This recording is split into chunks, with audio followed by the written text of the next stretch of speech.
Well, load up, folks. It is time for another episode of Audio Hoo-Mons. I'm Alex. And I am Brian, and the docking ring is now open. It is open. Audio Hoo-Mons is a show about two dudes. One who loves Star Trek Deep Space Nine and loves talking about it and evangelizing it and saying it's the best Trek. And another is... maybe more of a newbie to the DS9 universe. I watched parts of the show when it originally aired, but missed quite a few, and I'm now getting to know it a lot better and absolutely loving it. So I found that really nice. It would be a real bummer if you were watching it going, oh, I don't... Not another one. Yeah. If they okay, so not to tip my hand, Sure. but if they were all this episode, we might. Yeah, my good friend Brian is alluding to Rivals, the episode we're going to discuss in just a moment. But before we do that, though, however, we've got kind of a big announcement to make here. I need to find my big announcement machine. And so you may recall that if we got to 100 fans on Facebook, we were going to give away a prize. Well, that just got out of control. We've got over 250 friends and fans on Facebook, and Yes. So we did a drawing. We just assigned a random number to everybody and did a random number generator, and we have a winner. So Tim H. That was not much of a drum roll.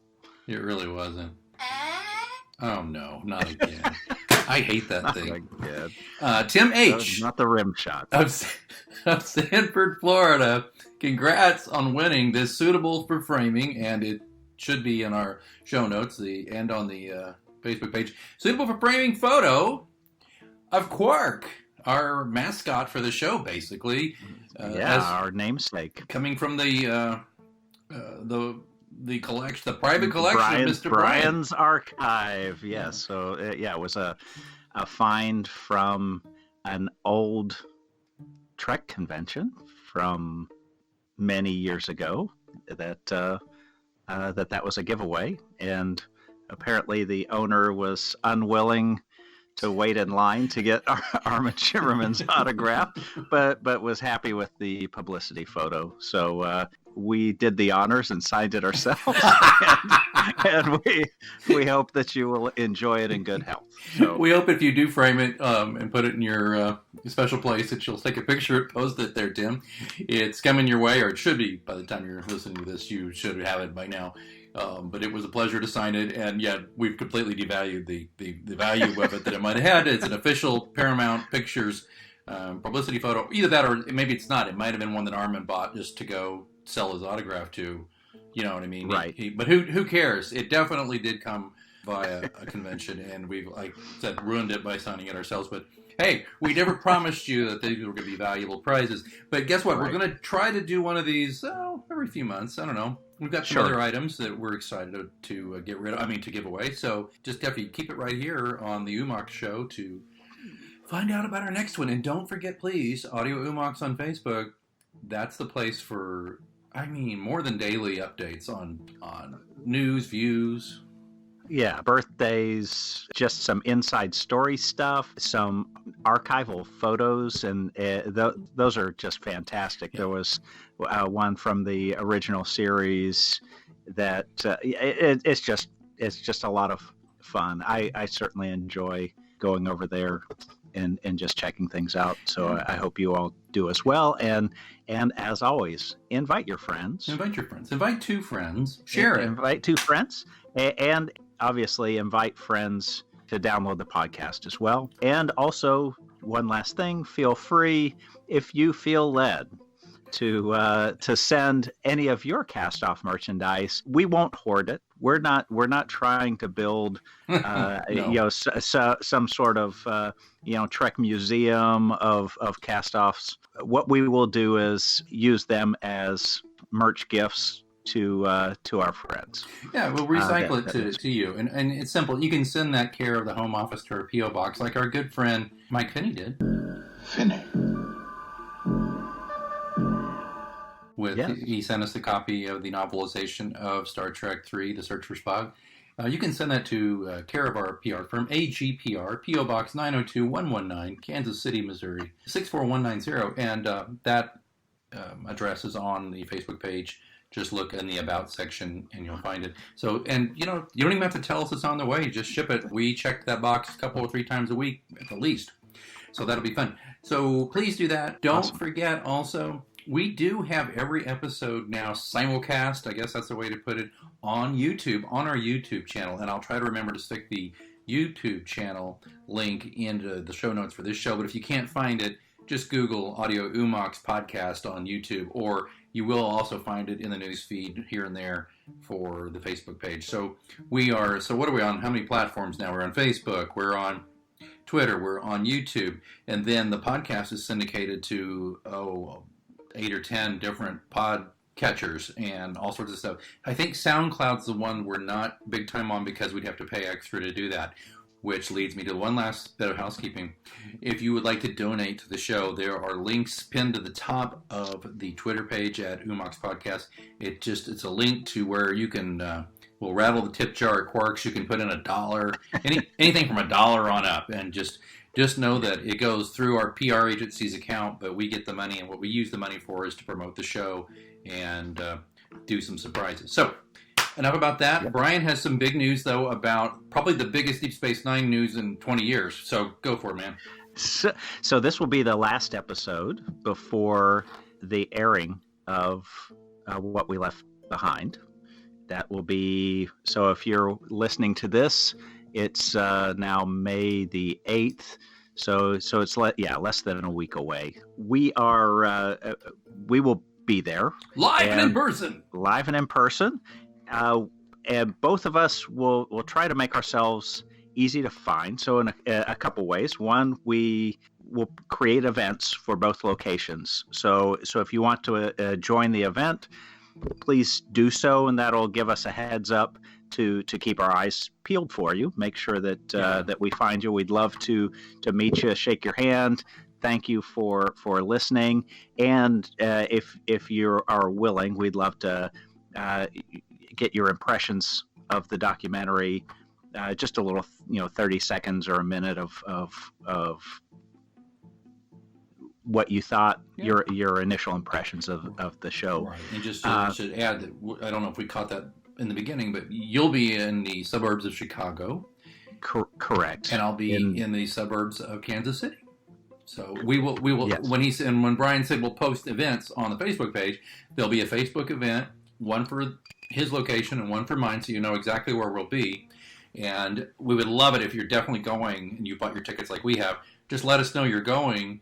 And also on the event page, you'll see something kind of special that it'll make it easy for you to identify us. We're pretty excited about it. So what we have done, and coming in the future, in the near future, we have endeavored to create an audio Hoo-Mons logo for the podcast. Yep. And Alex and I have already created T-shirts. So T-shirts are on the way to us. So we will be wearing brightly colored shirts emblazoned with an audio Hoo-Mons logo. Right. And we'll make sure that we put the logo up on our social sites as well, so you know what to look for. But just imagine some big Ferengi ears, some headphones, and 2 turntables and a microphone. Dude, congrats. It was your design, and we did employ a pro to kind of go in and make it just to kind of execute it professionally.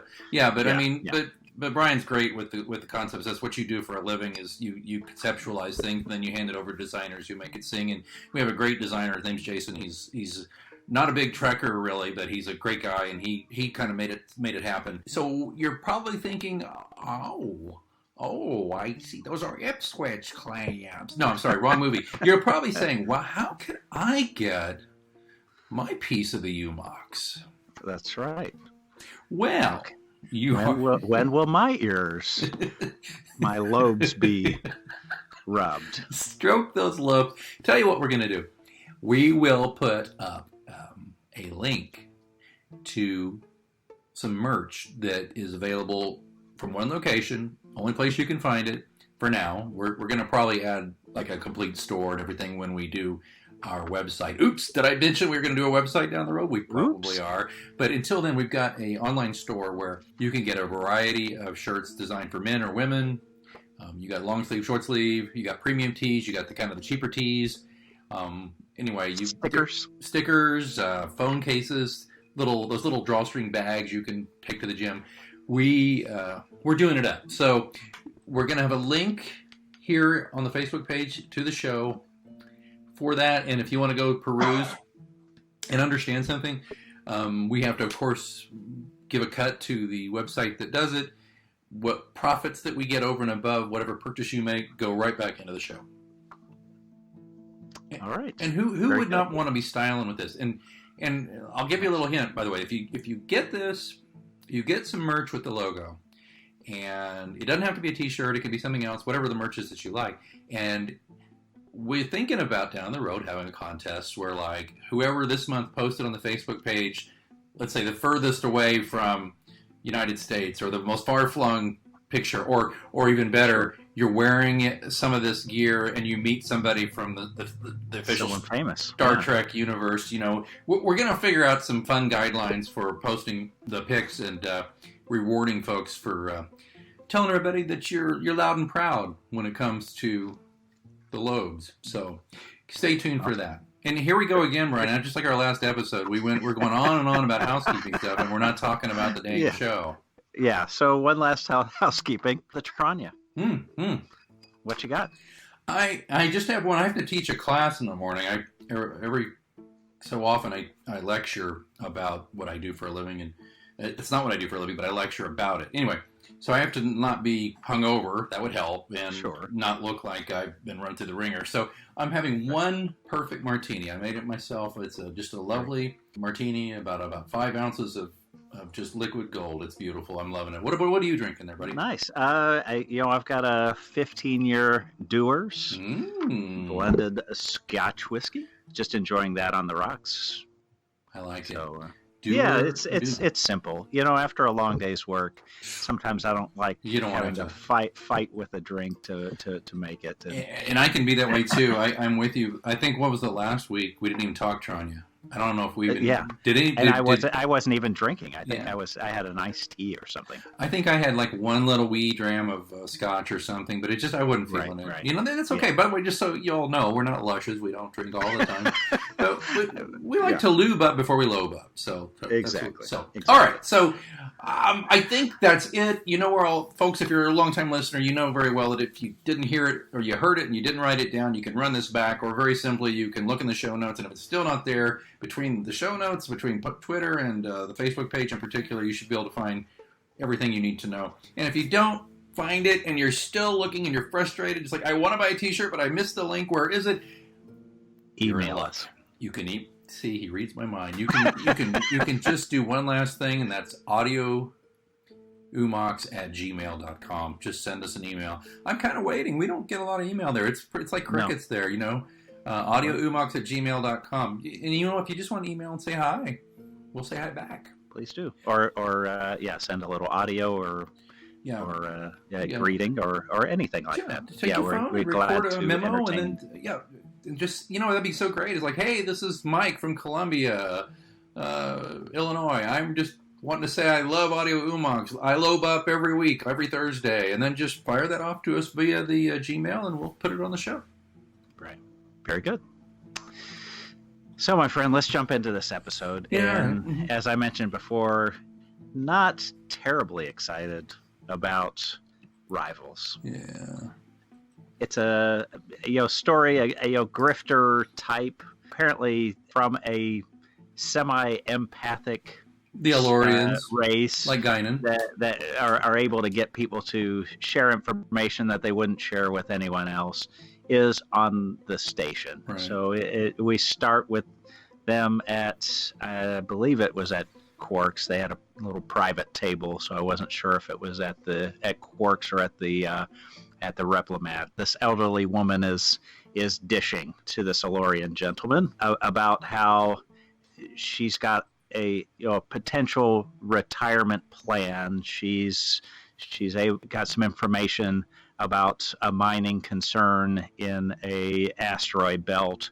And no sooner does the Elorians, start trying to wedge his way in, Odo shows up, and some people have signed a complaint against this con man, and he's promptly thrown in jail. And that's the story. No, that's not the whole story. in jail, he meets an alien named Kaz. It's an older guy, looks like a cast-off from Cats or an elderly version of the Cowardly Lion, something along those lines. The guy has this small little gambling device. It's just, don't explain how it works. He's got it, and it apparently is this guy's life. It's like me and Candy Crush, and. By the way, that's kind of prescient that they're like, this guy.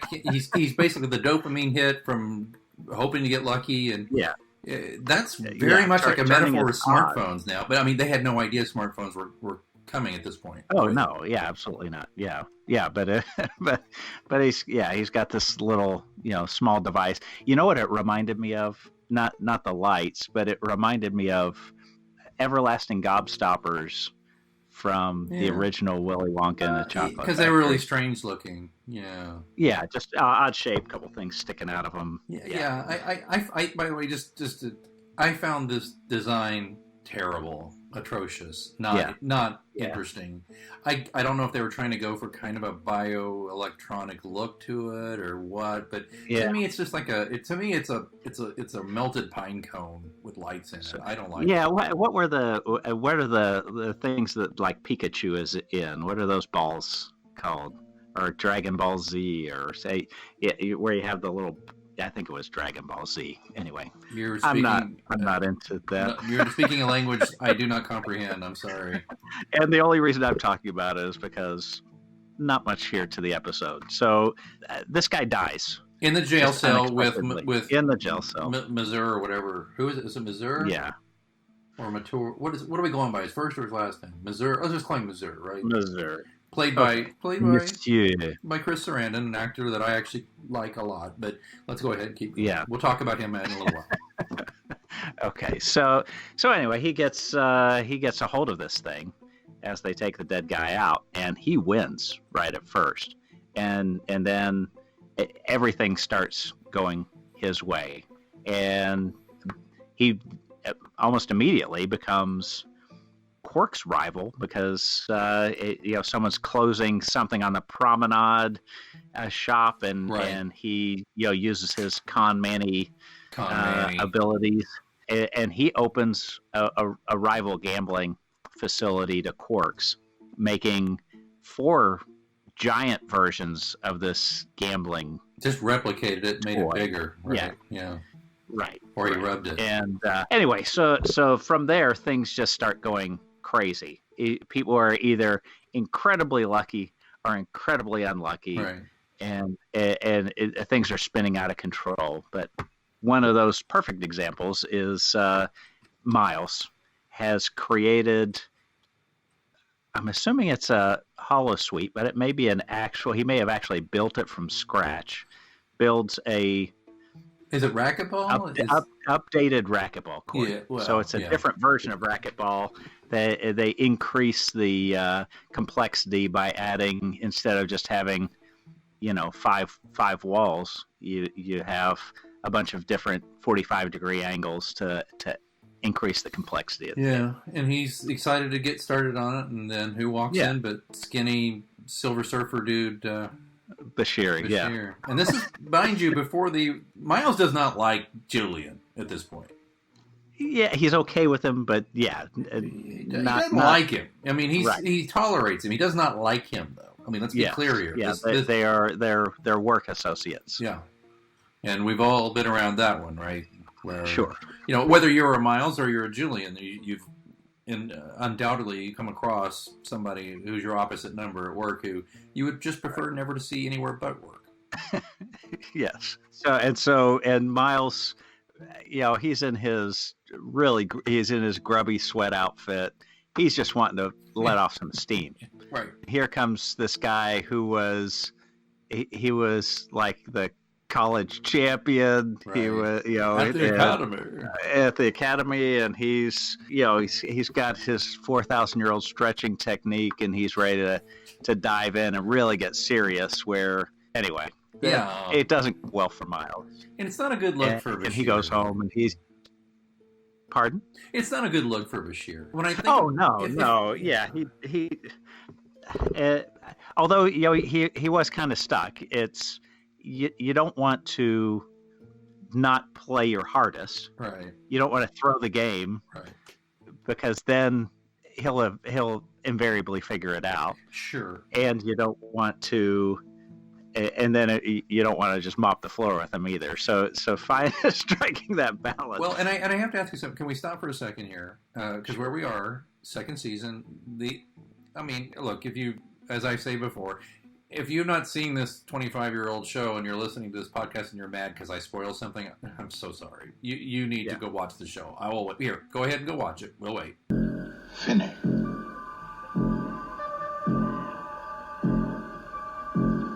And we're back. So glad you enjoyed it. Okay, so here's the thing. They're not buddies yet. They're not friends yet. They're just tolerating. I'm just wondering, as I look at this, and maybe I read more into it just because the episode's lacking in a lot of ways. I'm just trying to find some subtext that's interesting. And frankly, it's pretty sad that this B story is the most interesting part of this episode, frankly. But the B story being these two playing racquetball. Do you think that Julian was just lonely, too? And he wanted a friend? Sure. Yeah, sure. Yeah, yes.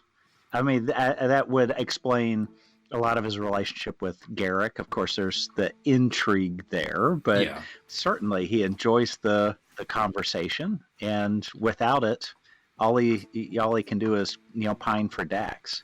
Yeah, and being the ship's physician, or the station's physician, it's got to be an uncomfortable thing because I just think about this like. Okay, you were in the military, right? Yes. You were not a physician, right? I was not. Okay, but I played one on TV. Well, yes, you did quite well. But I just wonder, though, like, if you're on base, I just wonder if, like, the base physician, since he has to treat most of the people on base, if he found it easy to socialize with them also. It would probably be with other physicians. Doctors. I mean, yeah. And for me, I was an officer, a low-ranking officer, but an officer nonetheless. My staff, I wouldn't hang out with them off duty hours. I could certainly understand that. And if it's a remote outpost, that just enhances it even more. Great. Okay. Sorry for the little detour. Just wanted to kind of throw that in there. So we're back to they're going to play each other. Miles comes home frustrated to Keiko, and he says, "Shut your cake hole." I'm upset. No, he doesn't say that. Sorry. I haven't done a shut your cake hole in a while, so I thought I did. But he comes home, and he's complaining about this young whippersnapper, who's invading his game, but then he's also, add insult to injury, besides the fact that Julian is better at it, Julian's young. Right. And speaking as a middle-aged man, I can tell you, I hate young people now. I just ran that. A few weeks ago, I ran the half marathon, right? And I did just fine. I finished. I didn't die. I did better than, out of the 3 times I've run one, I did better than the first time. Okay, I didn't do as well as my personal best, but that's another story. But you know what? I found myself hating the young people who were passing me up. And just for a second, I don't mean like, I want to kill them. Just I watch them go. Or I have my friends who are younger than me who had better times, and I'm just like, I don't hate them, but I resent them a little. I resent them their youth. And it's not their fault. Right. It's normal human nature, I think. Don't you? Oh, yeah, absolutely. Yeah, I saw just a week ago someone ran I think it was the London Marathon in a Big Ben outfit and finished in 3.5 hours, which is, I couldn't do a half in that right now. So yeah. So anyway, it was so yes, I certainly understand. And now, 30 years since the airing of this show, I connect a lot better with Miles, whereas the original airing I would connect more with Julian. Yeah, because you're and especially you were a very high achieving Dude, I don't want to embarrass Right. you, but you were college valedictorian. You were high school. Weren't you a high school valedictorian or something like No, that? no, no. Well, you were college valedictorian. I know that. And I hated you. No, I'm just kidding. I didn't. I mean, I was proud of you as your friend, but it was not something I aspired to. But I'm just saying it's a huge deal. So you had all these things going for you, and you're doing all these things, and it's. But yeah, now the shoe's on the other foot, and you're like Wonderkind. You're no longer the Wunderkind. You're the Wiener Schnitzel. You know. Yes. The old wrinkled Wiener Schnitzel. Yes. I'm just teasing. You're not a Wiener Schnitzel. I am. Yes. Yeah. I was just today having lunch with some colleagues from another agency, and we were talking about, when social media influencers age out, it's not a good look. It's kind of sad. Like these young people who've got these Instagrams, they age out of their platform and all these things. So it's just interesting to watch that played out here with these beloved characters. So I think that is such a far more interesting story. And you know what? I mean, let's talk the science of this. There is no effort whatsoever to explain